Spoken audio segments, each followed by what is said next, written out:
Heutzutage gibt es leider viele Probleme, an die man sich irgendwie ganz fatal gewöhnt hat. Die Klimakrise zum Beispiel. Das ist allerdings keine Option für meinen heutigen Gast, denn sie hat vor einiger Zeit eine Bewegung gegründet, die Omas for Future heißt. Schönen guten Morgen, Cordula Weimann. Wie sind Sie auf die Idee gekommen, diese Bewegung zu gründen und was macht Omas for Future? Also ich habe schon länger mit einem Klimawissenschaftler mich regelmäßig ausgetauscht. Und er erzählte mir immer, wie schlimm gerade die Entwicklung in der Wirtschaft und in der Welt und in der Politik ist und dass es eigentlich seit 2010 eher wieder rückwärts geht. Und ja, habe ich gedacht, ist ja wirklich furchtbar. Und habe immer gesagt, ja, aber weißt du, da sind wir viel zu alt zu. Das muss immer von der Jugend ausgehen. Das war da bei der Friedensbewegung so, bei der Atombewegung. Das ist die Jugend und die muss einfach laut werden und sonst wird das nichts. Ja, und wie dann eines Tages die Fridays kamen, habe ich gedacht, super, jetzt sind sie da, jetzt ist das Ding geregelt. Und es dauerte noch mal eine ganze Weile, bis mir beim Spielen mit meinem Enkel auf einmal klar wurde, als der mich so mit leuchtenden Augen anschaute. Und in diesen Augen lag so ein unendliches Vertrauen, dass diese wunderschöne Natur, dieses Leben, was er gerade entdeckt, genauso schön weitergehen wird. Und in dem Moment erkannte ich, dass ich ihn belüge.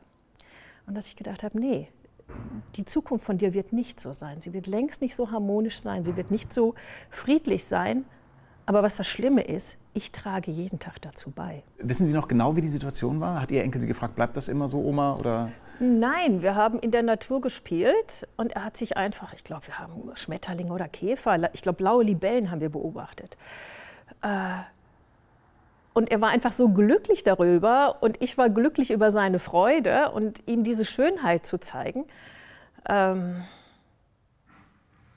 und ich war auf einmal auch unheimlich betroffen, dass er genau dieses Leben nicht haben wird, was ich habe. Ich meine, das wünschen wir doch. Eigentlich heißt doch dieser Spruch in meiner Kindheit war immer, mein Kind soll es besser haben. Damit ging es mir nicht gut, dass ich dafür mitverantwortlich bin, dass seine Zukunft gefährdet ist. Für meine Enkel, aber auch für meine Kinder, denn wir alle fördern unsere Kinder und wir wollen das Beste für sie und gleichzeitig tragen wir total dazu bei, dass ihre Zukunft, ja, ihre Lebensgrundlage zerstört wird. Das ist grotesk. Wie sind Sie dann auf die Idee gekommen, ich gründe jetzt Omas for Future? Denn das liegt ja nicht erstmal auf der Hand. Nein, es gab ein Gespräch und da war zufällig meine älteste Tochter dabei. Und wir unterhielten uns halt über die Fridays und wie toll das ist, dass es die Fridays gibt. Und in dem Gespräch erfuhr ich dann eben, dass wir Älteren 56% der Wähler ausmachen und dass damit wir Älteren ab 50 plus und rein statistisch werde ich mit 52 Oma und Opa, Senior werde ich erst mit 67.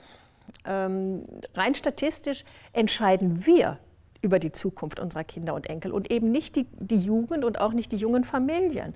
Und da sagte meine Tochter dann spontan, Mama, das ist doch überhaupt kein Problem. Jetzt kümmerst du dich mal um die Omas und ich kümmere mich um die Arbeitnehmer und dann läuft's doch. Und wirklich genauso. Und das war wirklich der Moment, wo ich aufstand. Ich hatte zufällig durch den Verein vorher gelernt, wie man eine Domain reserviert, aber eigentlich wollte ich mich der Bewegung anschließen. Denn ich hatte irgendwann auf einer Demo mal ein Schild in Aachen gesehen mit einer Omas for Future und habe gedacht, ja, dann ist die Bewegung schon da schließt du dich an.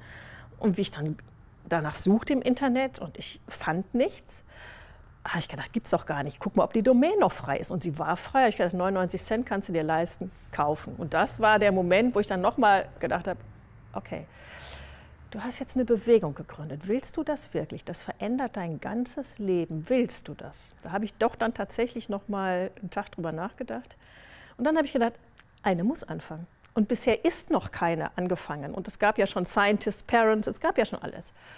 Da habe ich gedacht, okay, eine muss anfangen, dann starten wir jetzt. Gut, aber man gründet ja keine Bewegung, sondern man hat eine Idee und daraus entwickelt sich eine Bewegung. Wie war dann die erste Reaktion auf Ihre Idee? Also meine Kinder fanden es toll. Und ich bin dann erstmal hingegangen und habe enge Bekannte, also erstmal wurde eine Webseite gebaut und dann habe ich enge Bekannte angefragt, dass ich gesagt habe, auf der Webseite bin nur ich alleine in Leipzig. Wir müssen schon in 3, 4 Städten sein, sonst hat das keine Zugkraft. Und dann haben die sich tatsächlich bereit erklärt, dort offiziell Omas for Future zu gründen. Ich glaube, davon gibt es heute noch einen Ort. Die anderen haben es nach und nach dann aufgegeben. Ja, und dann hatte ich das Glück, dass ich über einen Artikel in der Sprott und Korn kam, 2 Monate später. Und es kam, ach, das war noch wichtiger, ich durfte einen Vortrag halten Ende September 2019 und da saßen ungefähr 80 Leute und hinterher kamen 10 zu mir und haben gesagt, fanden wir toll, wir machen in Leipzig mit. Und damit war am 6. Oktober hat sich dann die erste Gruppe Omas for Future in Leipzig gegründet. Und damit hatte ich eine richtige Gruppe, die auch auf die Straße ging. Im November hatten wir schon unsere großen Herzen. Ja, ich habe hier jetzt nur so ein Miniaturherz. Wir haben diese großen Herzen, die wir dann mittragen und die jetzt auch deutschlandweit schon zu sehen sind. Und dann hat sich das über den Artikel in der Schrot und Korn hat sich das dann weiterentwickelt. Warum Omas for Future, nicht RentnerInnen for Future? Also Rentnerin for Future hört sich jetzt ja ganz, nee. Also wir haben schon viele Vorschläge gekriegt. Omas deshalb, weil wir gerade die Generation 50 plus in der Gesellschaft, in Politik und in Wirtschaft, in Entscheidungspositionen sind Frauen überhaupt noch nicht vertreten. Das ist bei den Jüngeren, wächst das jetzt langsam rein. Aber gerade in der Generation, die so viele Menschen ausmacht, die so entscheidungsrelevant ist, sind wir Frauen mit unserem Denken und Fühlen und mit unserem Verstehen von Welt noch nicht vertreten. Und wenn man die erlebt, kann man ja wirklich meinen, wir wären geboren, um Geld zu verdienen. Ja, sind wir nicht. Und 85% der Frauen sind in Pflege und in Sozialberufen. Die sind da oben nicht vertreten. Und darum geht es ganz besonders darum, unserem Verständnis von dem, was uns glücklich macht und dem, was wir spüren als Frauen und als Mütter und auch als Nichtmütter, dem eine Stimme zu geben. Und ich freue mich total, dass bei den Omas for Future ungefähr 20-25% Männer dabei sind, die uns als Opas mit unterstützen. Was genau machen Sie denn? Wir informieren dazu, wie der Einzelne durch Verhaltensänderung dazu beiträgt, dass aktuell unsere Erde zerstört wird. Und der Weltklimarat hat in seinem Bericht März 2023 gesagt, dass wir nur durch Verhaltensänderung mindestens 25% unseres CO2-Ausstoßes sofort reduzieren können. Und da ist jetzt nicht drin, dass ich mir ein neues Elektroauto kaufe oder eine neue Heizung einbaue, sondern rein durch Veränderung des Verhaltens. Denn wir sind in diesen 40, 50 Jahren, wo wir permanent zu Kauf mehr und Geiz ist geil und nimm 3 und zahl 2, 3 T-Shirts für 10 Euro. Das kann nicht passen, aber es ist nie hinterfragt worden. Und wir sind schlicht und einfach über die Risiken und Nebenwirkungen unseres Verhaltens nie aufgeklärt worden. Bei jeder blöden Halsschmerztablette erfahre ich, es kratzt vielleicht hinterm Ohr und könnte auch sein, dass du eine Nacht unruhig schläfst. Aber wir erfahren zum Beispiel bis heute nicht, dass der Verbrauch oder dass der Konsum von verarbeitetem Fleisch, also Brühwürstchen, Grillwürstchen, der ist genauso sicher krebserregend wie Rauchen. So, von einer Zigarette kriegt keiner Lungenkrebs, aber es kommt auf das Maß an. So, und der Durchschnitt liegt bei 80 Gramm. Und ich möchte darüber zumindest informiert werden. Und das tun wir. Und das kann ich jetzt für ganz viele Beispiele bringen. Also erstmal geht es darum, aufzuklären. Was kann man denn tun, um nicht daran zu verzweifeln? Denn das 1,5 gerade Ziel haben wir gerissen. Ne? Ist das für Sie Ansporn oder ist das Resignation? Es bleibt Ansporn. Und was wir vor allen Dingen in der letzten Zeit, aber das war für mich auch ein Entwicklungsprozess, das habe ich am Anfang nicht gesehen, denn als wir Omas uns gegründet haben, haben wir das Motto, das haben wir auch immer heute noch, Handel aus Liebe. Der nächste Punkt war, dass ich erkannt habe, wenn ich, das ist mit der Planetary Health Ernährung, die ist ja vor 3 Jahren erst rausgekommen, wir also 10 Milliarden Menschen satt werden können und gleichzeitig auch die Erde erhalten bleibt, geschont wird. Momentan zerstören wir die Erde mit unserer Art der Ernährung.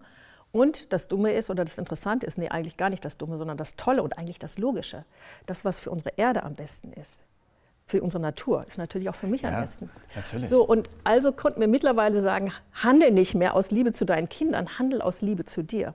Und was ich jetzt mittlerweile weiß, ich habe dann wirklich da immer wieder zu Hause gelegen, meditiert und habe gesagt, in jeder Krise steckt eine Chance. Was ist die Chance, die in dieser Krise steckt?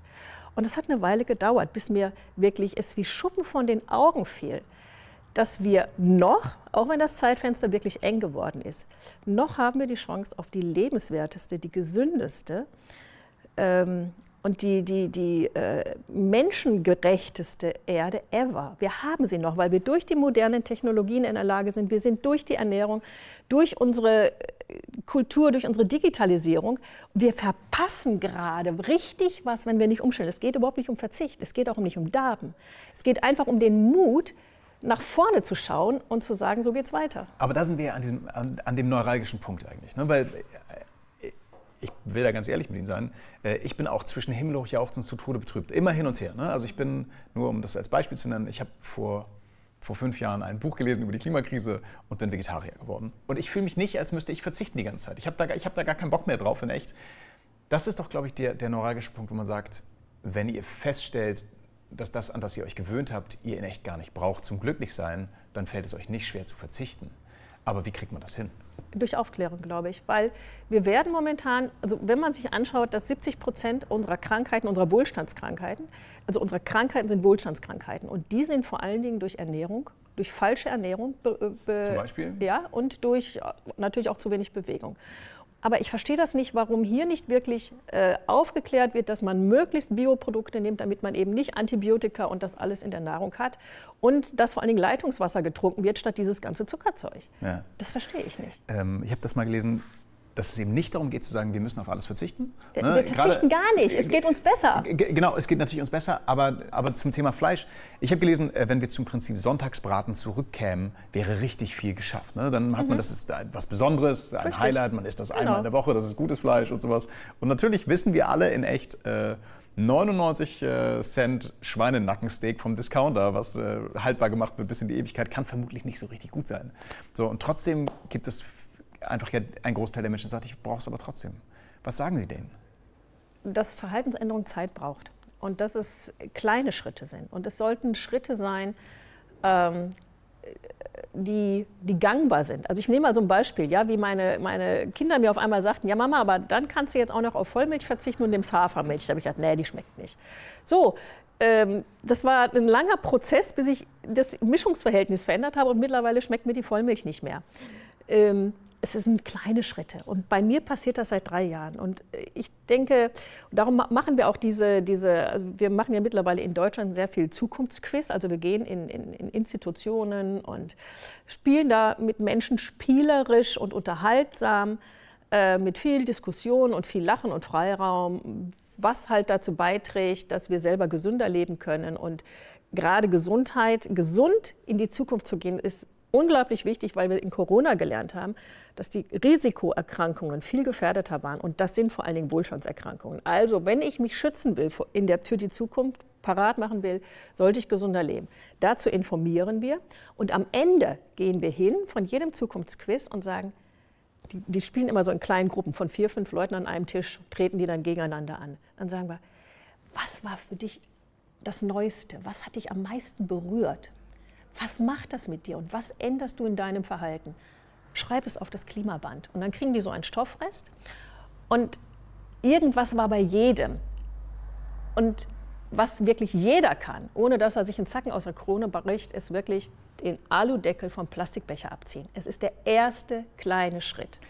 Ich halte mal ganz kurz als Zwischenschritt fest. Also es geht nicht darum zu sagen, wenn du nicht dein komplettes Leben auf den Kopf stellst, dann kannst du nichts dazu beitragen, sondern wir fangen mit ganz kleinen Schritten an, um uns daran zu gewöhnen. So, wir versuchen ein bisschen mehr nachzudenken über das, was wir zum Beispiel kaufen oder wie wir uns verhalten. Ganz klar, also Baby Steps, aber die werden schon einiges auf den Weg bringen.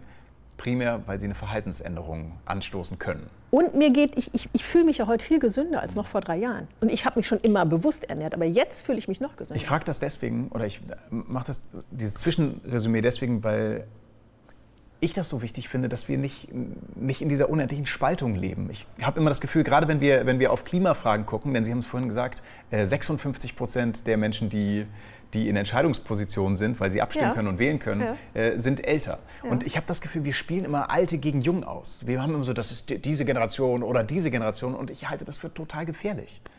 Ja, wobei es bei den Jungen auch ganz, ganz viele gibt, die einfach vor sich hinleben. Also das sind nicht nur die Alten, die da jetzt, da nehme ich überhaupt keine Generation von aus. Aber genau, das will ich ja sagen. Ne? Ich glaube, es geht nicht um Altersstrukturen primär, sondern um Haltung. Ne, weil ganz viele ältere Menschen, die ich kenne, sind total innovativ und produktiv. Wir können das nicht gegeneinander ausspielen, dann haben wir, glaube ich, verloren. Und gerade meine Generation kennt das noch von früher. Also heute heißt das nachhaltiges Verhalten, früher hieß es sparsam Haushalten. Ich bin so groß geworden, bei uns wurde nichts weggeworfen, kein Brot. dann kam erst das alte Brot auf den Tisch und danach das frische. Also ich brauche mich eigentlich nur erinnern. Und ich weiß, dass mit einem solchen Lebensansatz die Wertschätzung für das Einzelne größer ist, weil dieses Wegwerfen kostet ja nichts. 1 Euro Läden, ist das was ganz Schlimmes. Da ist keine Wertschätzung drin, also schmeiße ich es weg. Aber jedes Produkt hat unsere Erde belastet. Also meine Lebenshaltung, die Dankbarkeit, und das sind Gefühle, die am Ende glücklich machen. Also im Grunde alle, die im alten Konsumrausch sind, und ich betone nochmal, Milliarden jeden Tag werden dafür ausgegeben, uns zu manipulieren, mehr zu konsumieren. Und Arbeitsplätze in den nächsten 5 Jahren werden damit gerechtfertigt, dass man ja Arbeitsplätze braucht, auch wenn diese Arbeitsplätze dazu beitragen, unsere Lebensgrundlage zu zerstören. Das ist einfach so. Und wir verzichten gerade auf eine bessere Zukunft, auf mehr Zufriedenheit, auf mehr Gesundheit, auf mehr Beziehung, auf mehr Glücklichsein. Wir müssen nicht in Zukunft verzichten, wir verzichten aktuell. Wenn man sich anguckt, was gerade passiert, also was an Katastrophen gerade global passiert, alleine in der letzten kurzen Zeit, haben wir von Marokko und von der Türkei und von Libyen und von Griechenland gehört. Was macht das mit Ihnen, wenn Sie das alles erleben? Ich möchte mal eine Reaktion in mir sagen.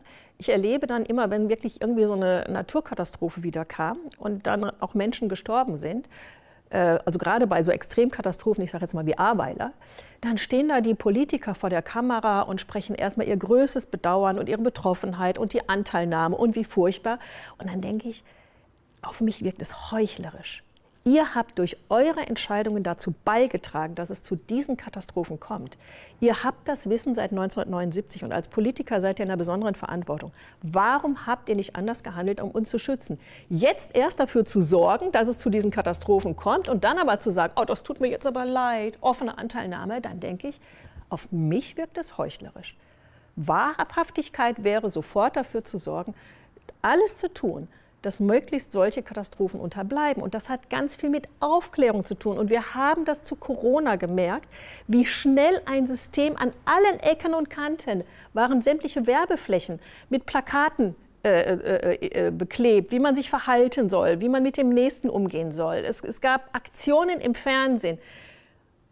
Es ist doch möglich, wir müssen es doch nur wollen. Unsere Politiker müssen es doch nur wollen, dass wirklich bei uns ein Bewusstseinswandel, ein anderes Verständnis von Leben sich umsetzen kann. Es ist doch machbar. Ich nehme jetzt mal nur für mich mit. Also es geht darum, klein anzufangen, Baby-Steps zu machen, selber. Politikerinnen und Politiker müssen viel mehr in die Pflicht genommen werden.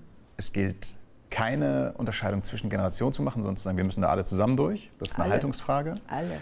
Und in echt ist es ein Trugschluss zu sagen, wir müssten jetzt verzichten, wir müssen in Zukunft verzichten, sondern wenn wir jetzt maßvoll leben, haben wir am Ende viel mehr. Ja, genau, aber maßvoll im Sinne von, ich mag diesen Satz von der Hildegard von Bingen sehr, es geht immer um das richtige Maß. Und ich glaube, wir haben das richtige Maß verloren. Wir sind in einem Tunnel von Konsum gelandet und von dem, was wir angeblich brauchen und von dem, was uns Medien und Handy und ich weiß nicht was geben, sodass wir vor allen Dingen den Kontakt zu uns selbst und die Verbundenheit zu uns selber und damit zur Natur. Ich bin Natur, 100%. Ja. Das haben wir verloren. Und je mehr wir von außen berauscht werden, umso weniger kann ich das fühlen. Aber da liegt mein Glück und meine Zufriedenheit. Und wir haben eine Verantwortung für diese Schöpfung. Das sowieso. Auf jeden Fall. Vielen Dank für die Aufklärung und für die Arbeit, die Sie tun. Und vielen Dank, dass Sie heute Morgen bei mir waren und mich ein bisschen aufgeklärt haben. Ich glaube, dass ich auf jeden Fall ganz viel lernen kann und muss noch. Ich auch. Baby Steps. Also vielen Dank Ihnen. Vielen Dank Ihnen allen, dass Sie heute Morgen dabei waren. Bei So gesehen Talk am Sonntag hier in Sat.1 seien Sie das nächste Mal auch dabei.